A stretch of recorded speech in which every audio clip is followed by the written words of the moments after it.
Doomsday may be my favourite piece of music by Murray Gold.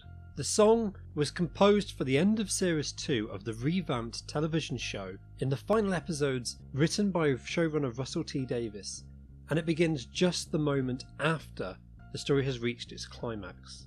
The Doctor has saved the day, defeating both the Daleks and the Cybermen in one fell swoop, but nearly killing Rose Tyler in the process. However, Doomsday isn't a story that ends with this victory. The emotional climax comes a few minutes later when the Doctor and Rose have to face up to their enforced, now permanent separation. Because after nearly being pulled into the howling void, Rose was saved at the last minute by her father. Not by her dead father, but a variant from an alternative universe who had stolen the Cybermen's technology to leap from one timeline to the next, and, embracing Rose in a tight bear hug at the last second before she's claimed by the Void, yanks her back to his reality before the walls come down and seal them off permanently.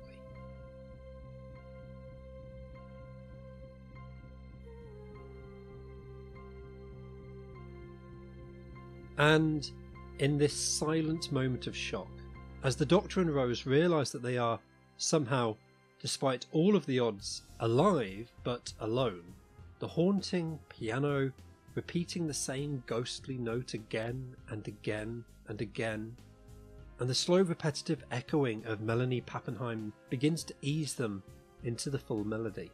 When pitching the song to the production team, Murray Gold told them he wanted a throbbing pain of someone at emotionally rock bottom. And throbbing really is the important word here.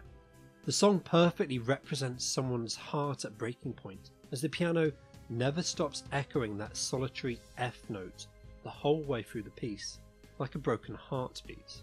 Whilst the Doctor and Rose weep against the same wall but on opposite sides of reality, Melanie's sombre singing says more than any dialogue between the surviving cast members ever could. Despite not being what they had expected, Murray Gold was not scared of going orchestral, and some kind of swelling violin concerto had been predicted. Doomsday was a favourite of the production team, and one of the songs that convinced them that releasing the soundtrack as a standalone album was entirely justified. Years later, it still occupies a permanent place on my playlist, and it really is a prime example of a seriously strong soundtrack in action.